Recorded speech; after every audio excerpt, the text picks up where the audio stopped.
Honeymoon sex stories. आज मैं आपको एक हनीमून कपल की सेक्स स्टोरीज के बारे में, वो 5 दिन उनके हनीमून के, उसके बारे में डिटेल में बताने वाली हूँ। एक कपल है जिन्होंने मुझे मेरे इंस्टा अकाउंट पे कांटेक्ट किया और मैसेज किया कि मैम अपने एक्सपीरियंस को शेयर करना चाहते हैं और हम चाहते हैं कि आप हमारे एक्सपीरियंस को अपनी जुबान से लोगों के सामने शेयर करो, बताओ, हमें बहुत खुशी होगी। उनकी ये दिली ख्वाहिश है कि उनका हनीमून ट्रिप जो था वो मैं आप लोगों के सामने बयां करूं। तो उनकी ये ख्वाहिश मैं पूरी करने वाली हूं आज आपको। होप सो आपको ये वीडियो बहुत ही पसंद आएगा, ये बहुत ही इंटरेस्टिंग रहेगा। अब देखो, हर किसी के अपने कुछ यादगार पल होते ही हैं जो उनके जहन में रहते ही हैं। कभी मौका मिलता है, 4 दोस्त बैठे होते हैं, माहौल अच्छा होता है, वो एटमॉस्फेयर होता है तो निकल कर बाहर आ जाते हैं। लेकिन ऐसे मौके कभी कभी मिलते हैं, हमेशा तो इंतजार करते नहीं है ना। इस तरह का माहौल कभी मिलता है। अब ना जाने क्यों वो कपल मुझे बोल रहे हैं, रिक्वेस्ट कर रहे हैं कि मैम हमारे एक्सपीरियंस को हम आपकी जुबानी सुनना चाहते हैं और हम चाहते हैं कि आप वो लोगों से शेयर करो। तो उनकी ख्वाहिशें पूरी करने जा रही हूँ। होप सो आपको ये वीडियो पसंद आएगा और शायद सुनते सुनते आपकी भी यादें ताजा हो जाए, आप भी अपने हनीमून पीरियड को मिस करने लग जाओ। अब जैसा कि उन्होंने बोला है कि हमारे नाम और हमारे प्लेस के हम कहाँ से हैं, प्राइवेसी रखिएगा, तो बिल्कुल प्राइवेसी मेंटेन की जाएगी। जो नाम मैं यहाँ पे लेने वाली हूँ वो है राहुल और पिंकी। ये डुप्लीकेट नेम है, ओरिजिनल नेम नहीं है। बात आज से 5 साल पुरानी है। दोनों की नई नई शादी होती है और दोनों ही अपनी हनीमून की प्लानिंग को लेके बहुत ज्यादा एक्साइटेड होते हैं।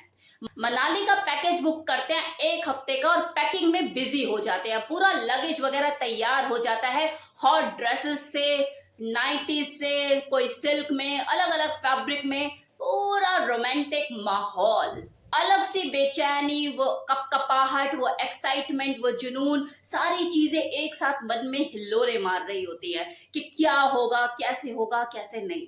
ट्रैवलिंग के लिए निकलते हैं कि पता लग रहा है बीच रास्ते में ही जो पिंकी जी होती हैं पीरियड हो जाती हैं।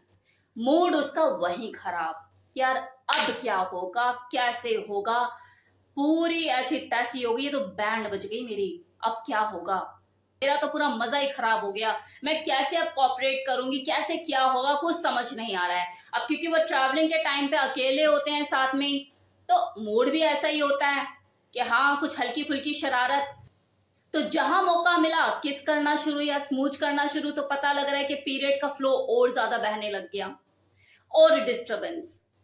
तो ऐसे में वो कहीं ना कहीं उसके मूड स्विंग होने लग गए, फ्रस्ट्रेशन होने लग गई, चिड़चिड़ाहट होने लग गई। लेकिन उसका हस्बैंड जो राहुल होता है वो इतना मंझा हुआ खिलाड़ी निकला, उसने इतने बेहतर ढंग से इस एम्बैरेसिंग सिचुएशन को हैंडल किया। उसने बस यही बोला कि बेबी क्या हुआ, पीरियड ही तो हो रही हो, ऐसा कोई छुआछूत की बीमारी थोड़ी ना लग गई है तुम्हें, कोई ऐसा चिकन पॉक्स को ऐसी बीमारी थोड़ी ना लग गई कि मैं तुम्हें छू नहीं सकता, टच नहीं कर सकता। क्या तुम्हारा पीरियड होना मुझे तुमसे अलग रख पाएगा? मैं तो नहीं हूंगा अलग।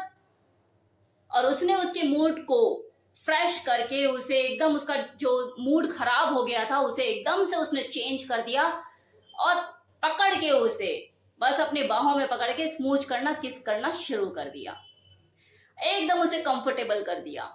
उन्होंने अपने इस 5 दिन के हनीमून ट्रिप को बिल्कुल बेकार नहीं जाने दिया। ये उस पिंकी का पीरियड होना उनके सेक्स का मजा किरकिरा नहीं कर पाया, बल्कि उन्होंने अपनी एक्साइटमेंट को और बढ़ा दिया, कि उनके सेक्स को सेक्स मैराथन में बदल दिया, एक्साइटमेंट को और ज्यादा बढ़ा दिया। दर्जनों कॉन्डम उनके यूज हुए, मल्टीपल ऑर्गेजम उन्होंने लिए, प्राप्त किए। वो कहते हैं कि हमारी जिंदगी के बहुत ही यादगार पल रहे पीरियड में सेक्स करना, लेकिन हाँ हमने कॉन्डम जरूर यूज किया। कॉन्डम के डब्बे कितने खर्च हो गए पता ही नहीं लगा, क्योंकि वैसे भी वो पीरियड्स हो रही थी तो कॉन्डम तो यूज करना ही था। और पिंकी जी कहती हैं कि मेरे एब्डोमेन में पेन रहता है, मतलब जब भी मैं पीरियड्स होती हूँ मेरे एब्डोमेन में पेन रहता है, ये रहता ही है, और क्रैम्प भी रहते हैं। लेकिन उस वक्त मेरे हस्बैंड ने जो मेरा मूड बनाया और जिस तरह से उन्होंने सेक्स को अंजाम दिया, ना तो मुझे उस वक्त पेन हुआ और ना ही मुझे कोई क्रैम्प का एहसास हुआ, और मैंने भरपूर एंजॉय किया, खूब मस्ती मजा। शावर के नीचे सेक्स किया, हॉट बाथ एंजॉय किया, मतलब रूम का कोई ऐसा कोना नहीं छोड़ा। भूख प्यास की तो कुछ ऐसा था ही नहीं कि हाँ भूख भी लग रही है या प्यास भी लग रही है। ट्रैवलिंग का तो भूल ही गए थे क्योंकि वैसे भी मैं पीरियड हो रही थी, तो ट्रैवलिंग के टाइम पर पीरियड होना तो कैसे एंजॉय करूंगी कहीं बाहर जाना। तो ये भी एक रीजन था कि पूरे 5 दिन हमारे बस रूम में कमरे में ही गुजरे।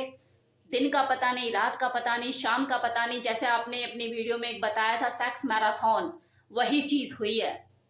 वो कहते हैं कि खूब पलंग तोड़ा, खूब मस्ती करी, खाना पीना सब भूल गए थे, हम ही एक दूसरे का खाना बने हुए थे। बिल्कुल मैम जैसे आपने सेक्स मैराथन में चीजों को एक्सप्लेन किया था, वही हमने उस वक्त महसूस किया था।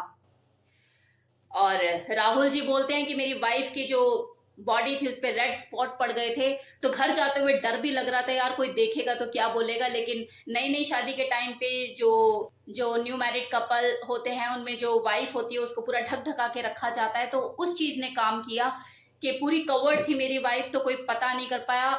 विद इन 1 वीक के बाद जाके वो स्पॉट जो थे वो थोड़ा सा कम होने शुरू हुए और लाइट पड़े, थोड़े से लाइट होने शुरू हुए। तो ये हमारी जर्नी थी जो बहुत ही एक्साइटिंग थी और बहुत ही हमारे लिए मेमोरेबल थी। तो मैंने आपको उनकी हनीमून ट्रिप के बारे में बताया। मैं तो ये कहती हूँ कि जिन्होंने मुझे अपनी ये एक्सप्लेन करी है अपनी जर्नी, आप हर साल अपना हनीमून मनाएं इसी तरह से, सेक्स मैराथन। अभी तो 5 साल ही हुए हैं आपकी शादी को, आगे तो पूरा लाइफ टाइम पड़ा हुआ है। तो बार बार अपना हनीमून मनाइए, अपनी जिंदगी में रंग भरिए। बाकी मैं एक चीज कहना चाहती थी आप लोगों से, मैंने एक नई सीरीज शुरू करी है। मैंने एक नई सीरीज शुरू करी है एक्सपीरियंसेस की। अगर कोई अपना हनीमून का एक्सपीरियंस शेयर करना चाहता है तो वो मेरे इंस्टा अकाउंट पर आकर अपना हनीमून का एक्सपीरियंस शेयर कर सकता है। आपके नाम बदल दिए जाएंगे और आपके एक्सपीरियंसेस को मैं लोगों के सामने शेयर करूंगी, लेकिन एक्सपीरियंस वो जेन्युइन होने चाहिए। कोई इधर उधर से उठा के मत दे देना मेरे को, कुछ भी बना के कहानी के या किसी किताब में लिखा पढ़ के मुझे दे दिया, रिया मैम ये मेरा एक्सपीरियंस है इसे शेयर कीजिए, आपके मुंह से सुनना है, तो वो चीज नहीं होनी चाहिए। Original is original. तो आपके रियल एक्सपीरियंसेस मुझे चाहिए। और ऐसा ही नहीं कि ये सिर्फ हनीमून के ऊपर ही है, बहुत से ऐसे लोग होते हैं जिनकी लाइफ में कुछ ऐसी घटित हो जाती है चीजें जो वो अपने आप से भी शेयर करते हुए 10 बार सोचते हैं। कुछ ऐसा कि बस वो जहन में रह जाता है और आप बस ये सोचते हैं कि यार मैं किसको बोलूं, क्या बोलूं। तो आप मुझे बोल सकते हैं, क्या पता आपकी उस घटना से किसी और को सीख मिले। जैसे होता है ना, कुछ गलत हो गया किसी के साथ, लेकिन उस गलत को दुनिया के सामने लाना जरूरी है ताकि दूसरा उससे सीख ले सके। तो आप अपने एक्सपीरियंसेस मुझसे शेयर कर सकते हैं। आपका नाम, आपका प्लेस, प्राइवेसी पूरी मेंटेन की जाएगी, वो हाइड रहेंगी, कभी भी आपका नाम नहीं लिया जाएगा। आप कहाँ से हैं, आपके बारे में कुछ ऐसा ओपनली मैं नहीं बोलूंगी। हर किसी इंसान के अपने एक्सपीरियंसेस होते हैं, कुछ अच्छे होते हैं, कुछ बुरे होते हैं, लेकिन एक्सपीरियंसेस होते हैं। तो अगर आप कंफर्टेबल हैं तो अपने अनुभव मुझसे शेयर कर सकते हैं। मेरा इंस्टा अकाउंट है रिया मल्होत्रा 578। आप इस पर मुझे कांटेक्ट करके अपने कोई भी अपनी लाइफ की जर्नी या कुछ भी ऐसा जो आप शेयर करना चाहते हैं आप एक्सप्लेन कर सकते हैं। मैं उसे एक स्टोरी की तरह फिर लोगों के सामने रखूंगी, उनको कुछ सीखने को मौका मिलेगा और आपके दिल को तसल्ली मिलेगी। तो कैसा लगा वीडियो बताना मत भूलिएगा। Thank you so much.